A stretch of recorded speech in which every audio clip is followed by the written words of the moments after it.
Hey guys, welcome back to another video. So today we're going to show you how to measure your calories. So I'm going to have a lot of different examples for a lot of different food. Some of you may get it at the first try, some of you might get it the second, or some of you have to watch the entire video in order for you to kind of get a better understanding on how to measure your calories with all sorts of variety of food. Because if you are trying to lose weight, the best way is to see how much calories you're actually consuming. Some people don't need to measure and some people need to measure. So this is for those people who are having a hard time trying to lose weight even though they're doing everything they can except for measuring. And yeah, hopefully this video will help you out, and let's go.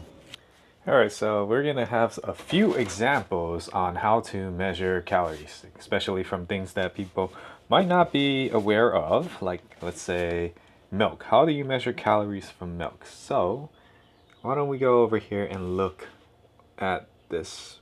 So it's 130 calories per serving, right? And I don't know if you can see that, but it says 240 milliliters per serving. So that means I need to measure out 240 milliliters and I'll get 130 calories from this milk. And then this is all the nutrition facts you'll see, the amount of proteins you'll get from this 2% reduced fat milk. So how do we do that, right? So right now I am just gonna be drinking my protein powder that is infused with coffee. But I want to see, I need 1 serving of milk in order for me to mix it in here. So we're gonna have our handy dandy scale over here. And so we're gonna put the cup on here and the scale is gonna read a particular number, right? Just zero that out and it'll go to 0 grams. So 1 gram is equal to 1 milliliter. So I don't have to change the units. You can change the unit if you want to, but if you know that 1 gram equals 1 milliliter, there's no need to change it. So now we're just gonna pour until I get 240. So there you go. 245 grams of milk, which is approximately 1 serving. So that's how many calories I'm gonna have in this coffee, along with the protein powder that I put in here. So this is one example. All right, so let's try another example. This right here, normally, let's say you want to eat pasta, right? And you want to know how many calories you want or how many servings you want. And to do that, let's look at the serving sizes. So calories 200 right here, and serving size 2 ounces or 56 grams. So you could use either one of these 2 units. I like to stick with grams because that's kind of universal for everything. So we're gonna stick with grams. So this says 56 grams per serving for 200 calories. For me, normally I get around 400 calories from this pasta alone to get full. So I'm gonna measure out 56 times 2 in order for me to cook this. So you're gonna want to do this uncooked because this is... So right here, we just grab our pan, and then again, so if you need a little bit more of an example, we grab our pan, we weigh it. It's gonna give you some sort of number. Here, let me show you a little bit more by getting this off center. It's gonna give you a number, right? You zeroed it out so that it's gonna be 0 from this. Then you take your handy dandy pasta, you open it up, and then again, we want 56 times 2. That'll give us about 112. So right now I have like a 117 grams. I could just take a few of these and then just pop it back in the box. You don't really need to be too precise, but again, you want to be lower than what the actual gram is, so you know you're going to be under the 200 calories. So right now this amount of pasta is about 110 grams on the scale. So you will know that you will be getting 400 calories from this alone. And then you will add your water and all that stuff and cook it from there. So that's how you measure your calories for pasta. Now, if you need a little bit more examples, I'll show you the next one. So let's say you want to do pasta sauce. So again, I have the pasta over here, and now we're gonna try to measure out the sauce. So I don't want to open this, but hopefully you get the idea up to this point, is that right here, if you look at the serving size, 60 milliliters, calories 50. Normally, I only need about 2 serving sizes of this, so you get 100 calories from this Prego Artisan 4 cheese thing here. So yeah, again, 60 milliliter. Again, it's 1 milliliter per 1 gram, so I'm just gonna stick to 1 gram. Now you grab your pot again, then zero it out. Okay, now we zeroed it out. So basically what I'm gonna do is pour this into the pot and until it reaches 60 milliliters or 60 grams times 2. So 120 milliliters or grams, and then I will stop the pouring and then I will have 100 calories of this.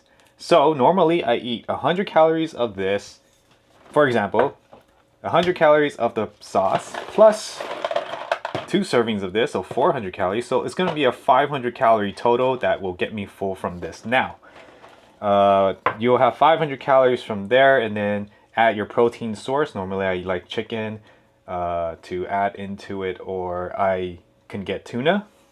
So right here I have myself a tuna. So this one you don't have to measure as much, because if you look at the can itself, it says serving size 1 can drained, or 113 grams. So you don't have to measure this because this entire can is going to be 100 calories. So I'm putting tuna, which is 20 grams of protein in, 22 grams of protein. So I'm going to be putting this with the pasta and the pasta sauce and mixing it up, and you will have yourself a 600 gram dish. And then if you want, you could put vegetables in there to increase the amount that you're eating, such as broccoli, spinach, or any other vegetables that you like to go with your pasta. Just do that, and that'll increase the overall fullness that you'll feel while decreasing the amount of calories that you would get, say, if you were to do 3 servings of this instead of have those extra vegetables. So what you could do, if you're not as big as me, you take 1 serving of this, which is 56 grams, and then you do another 56 grams of vegetables such as broccoli or spinach, and then you mix it together, and therefore you will have the same amount of food but 200 calories less than the actual dish that you ate. So that's how, if you are trying to lose weight, that's what you would do. If you're trying to gain weight, obviously eat more. Instead of just 1 can of tuna, get 2. So another type of carbs that normal people eat is rice, right? You could do the same thing. Rice will have a calorie count as well as their grams, and you just take the same thing. You pour it into your rice cooker, or let's say a rice cooker pot, which looks something like this. So you put it onto your scale, you zero it out, then take your rice, pour as many as whatever the gram is for a serving size, and then you just measure it out. Normally, again, for me, it's 2 servings. Sometimes I think it's probably the same amount. You probably get around 56 grams per serving for the rice as well. I don't know, just don't quote me on that. Just go ahead and look it up on your rice, because every rice is different. They'll have their different calorie count. So that's gonna be another way. Let's move on to another example.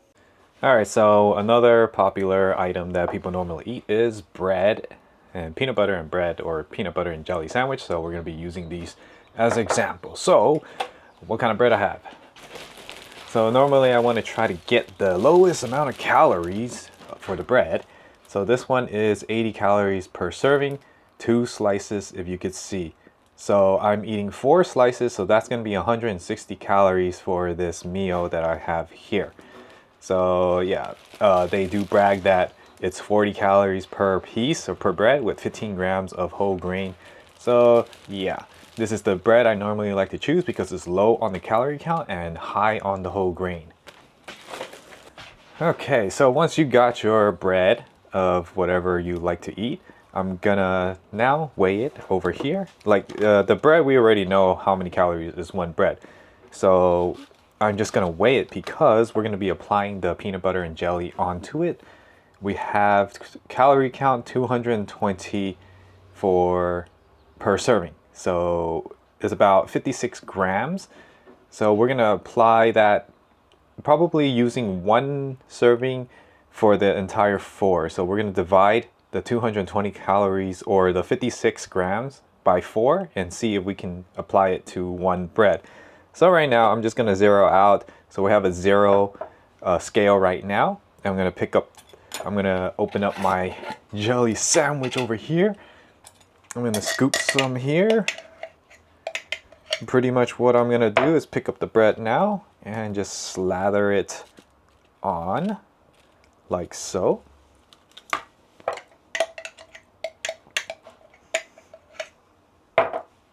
So we took 56 divided by 4, that's about 10-ish, 12 the 13 grams per.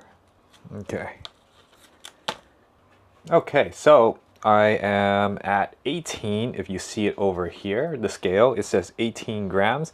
So I got 18 grams on 1. So if I have 4, 18 times 4 is going to be a little bit above the 56 grams, but at least I know it's around 220 calories that I'm going to get from the peanut butter and jelly. So that's how you would measure it. So again, you put your bread onto your plate, measure it out to 0, and then pick up the bread, slather your whatever sauce you want on it, then reweigh it without zeroing it out. It'll tell you the exact amount of grams you have, and therefore you can measure the amount of calories you're going to have. So yeah, that's another example.